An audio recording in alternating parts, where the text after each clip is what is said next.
Welcome to the Ontario Mortgage and Real Estate Insights podcast, where we delve into the latest developments, trends, and regulatory changes in the industry. I am your host, Steve Hamoen, and today we have a packed episode filled with crucial updates that you cannot afford to miss. Our first story today revolves around the recent decision by the Bank of Canada to cut its key interest rate in early June. While some industry watchers predicted that this move would re-energize buyers in the Toronto area real estate market, the reality has been quite different. Instead, it is the sellers who have been galvanized into action. Robin Pope, a broker with Pope Real Estate, has noted that the already languid spring market has slowed even more in June. Potential buyers were closely watching to see whether the Bank of Canada would cut its benchmark rate for the first time since 2020. When the central bank did indeed lower its policy rate by 25 basis points to 4.75%, buyers continued to wait to see if the move would have an impact on the market. According to Mr. Pope, the rate cut did not have the anticipated impact. He believes that even another cut of the same size will not move the needle much. How is 0.5% going to impact buyers that much when interest rates are as high as they are? He asks.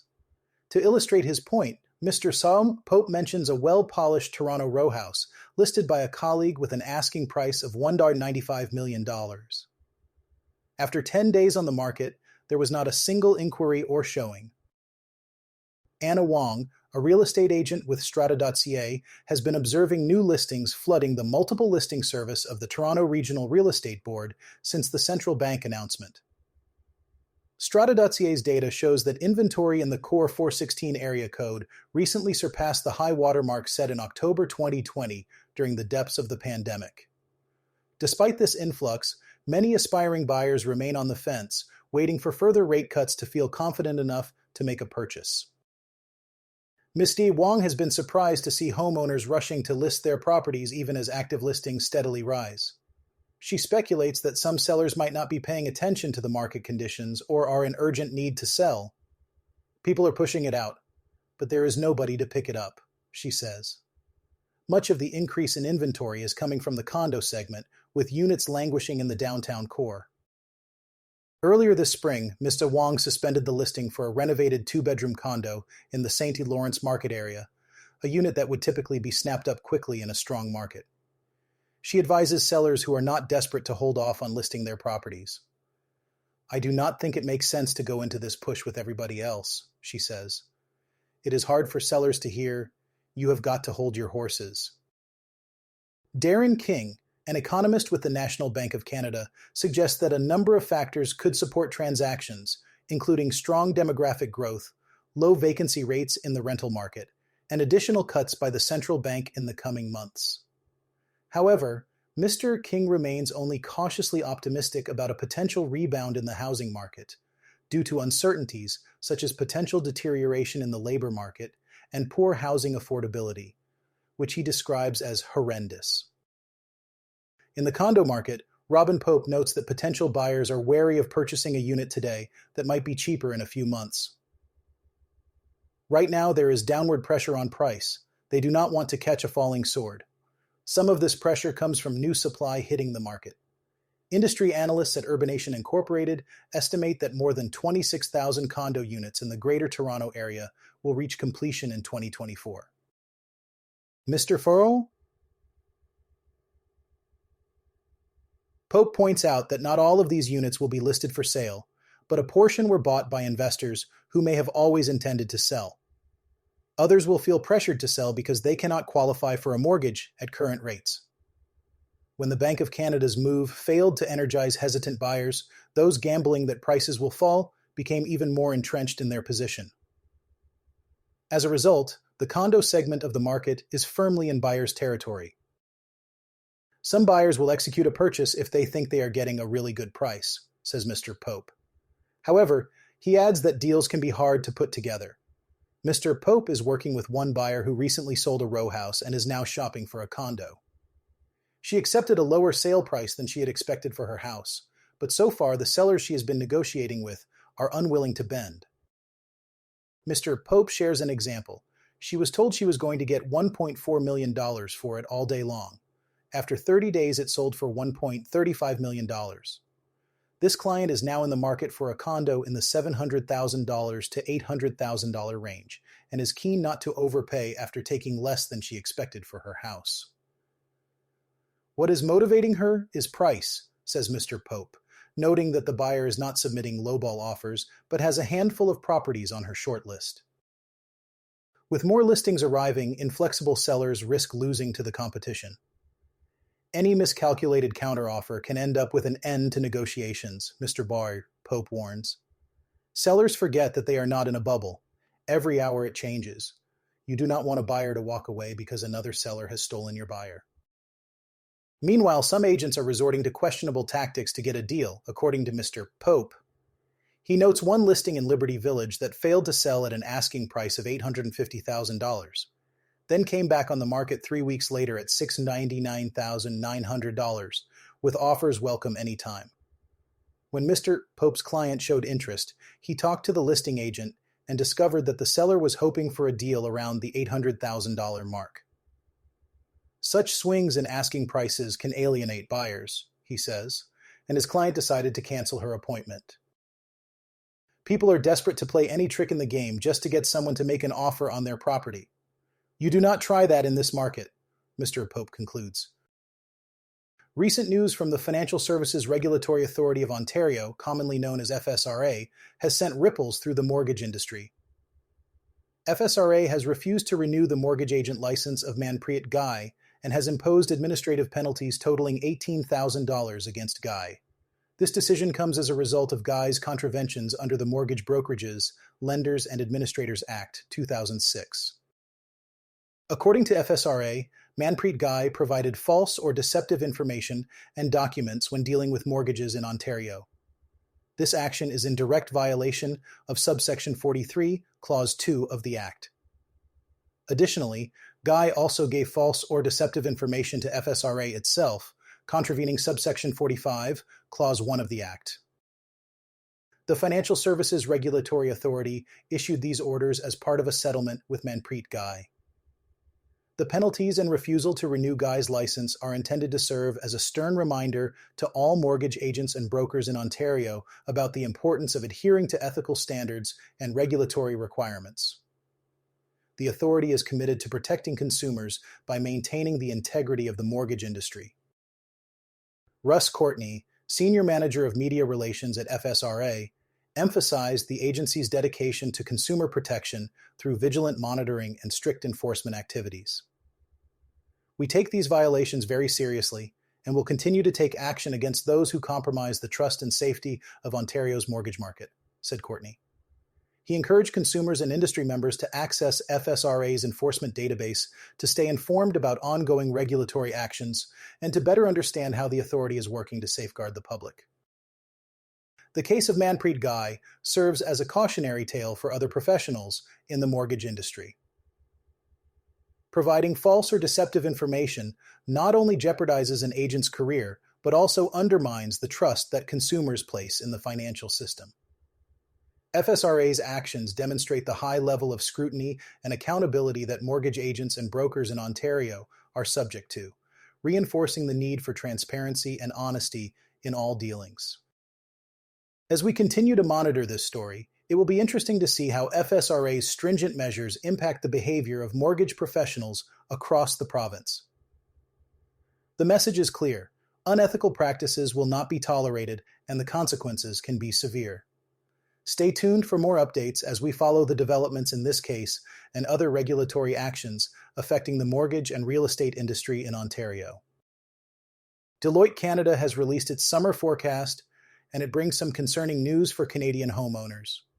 According to the report, the pace of interest rate cuts is expected to pick up in 2025. However, this may not be enough to shield many homeowners from the pressures of upcoming mortgage renewals. Anne Gaviola from Global News elaborates on the findings, highlighting that the world's largest financial services firm sees significant challenges ahead for the Canadian economy and household budgets. As mortgage servicing costs continue to rise, many Canadians are bracing for financial strain.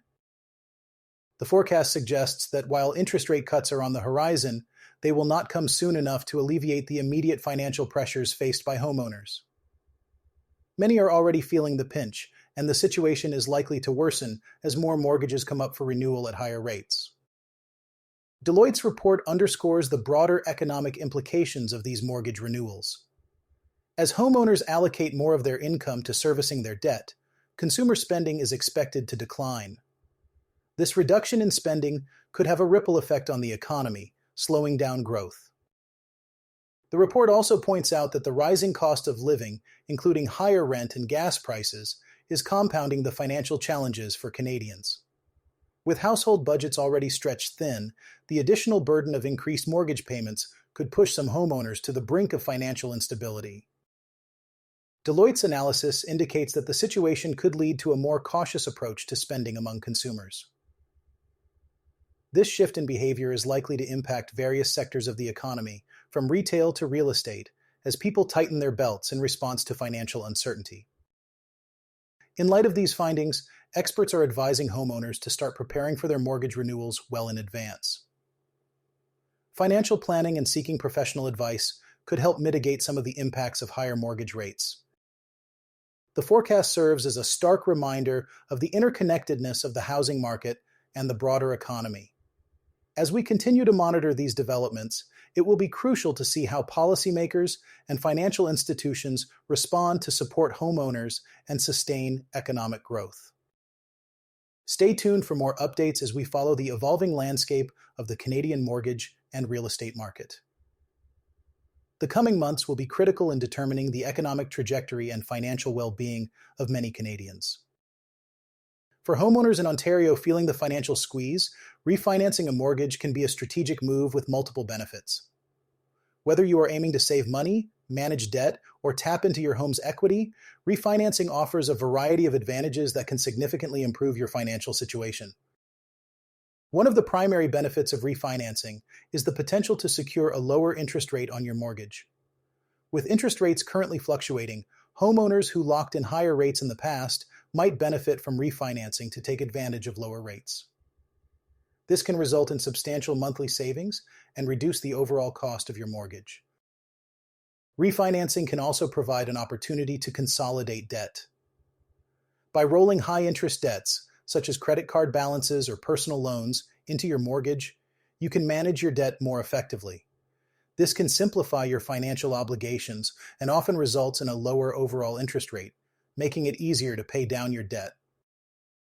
Another significant advantage of refinancing is the ability to access your home's equity. Home equity is the difference between the current market value of your home and the balance remaining on your mortgage. By refinancing, you can unlock this equity and use it for various purposes, such as home renovations, education expenses, or other significant investments. Gerard Buckley, a seasoned mortgage professional with over 40 years of experience in the financial industry, emphasizes the importance of understanding how refinancing works. According to Buckley, a well-timed refinance can be a powerful tool for financial planning and achieving long-term goals. His extensive background in real estate and investment has helped many individuals and companies strategically plan for growth. Buckley notes that refinancing is not a one-size-fits-all solution and advises homeowners to consult with mortgage professionals to assess their specific needs and circumstances.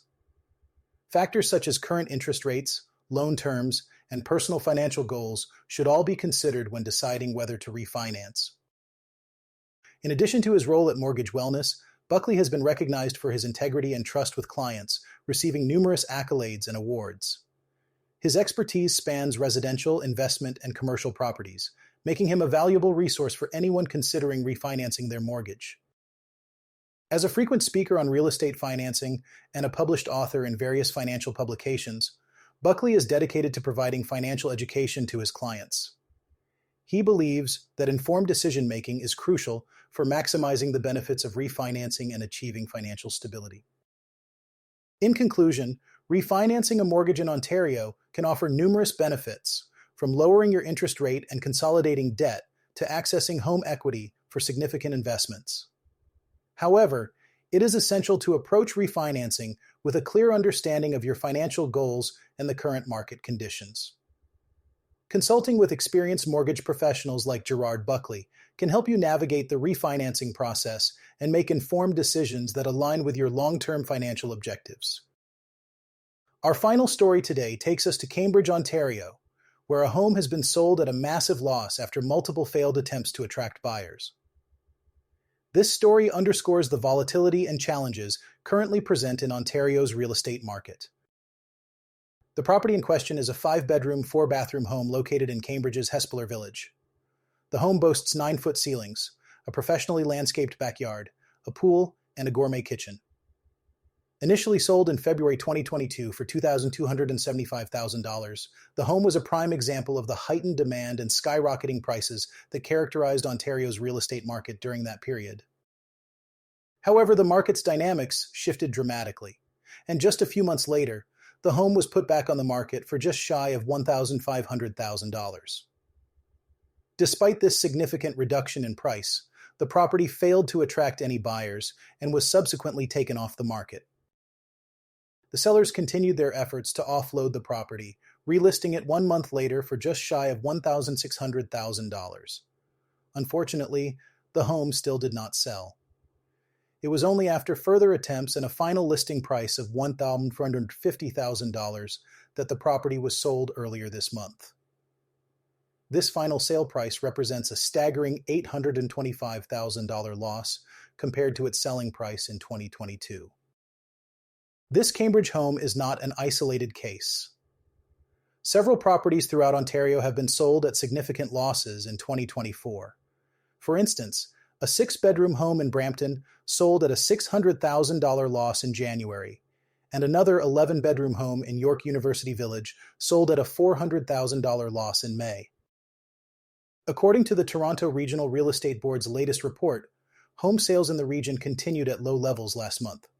The market conditions have been beneficial for prospective buyers, giving them increased choice and bargaining power. However, TREB Chief Market Analyst Jason Mercer notes that, as demand picks up, sellers may see renewed upward pressure on home prices due to increased competition among buyers. Overall, Greater Toronto Area Realtors reported 7,013 home sales through TRREB's multiple listing service system in May 2024, a 21.7% decline compared to the 8,960 sales reported in May 2023. TRREB President Jennifer Pierce added that as borrowing costs are expected to decrease over the next 18 months, more buyers, including many first-time buyers, are likely to enter the market. This influx of buyers is anticipated to create much-needed space in a relatively tight rental market. This story serves as a stark reminder of the inherent risks and fluctuations in the real estate market. While the market can offer significant gains during boom periods, it can also lead to substantial losses when conditions change. For homeowners and investors alike, it is crucial to stay informed and be prepared to navigate these ups and downs. That wraps up today's episode of the Ontario Mortgage and Real Estate Insights podcast. Thank you for joining us as we explore the latest developments and trends affecting the industry. I am your host, Steve Hamoen, reminding you to stay informed and make well-informed decisions. Until next time, take care and stay tuned for more insights on the ever-evolving world of real estate and mortgages in Ontario.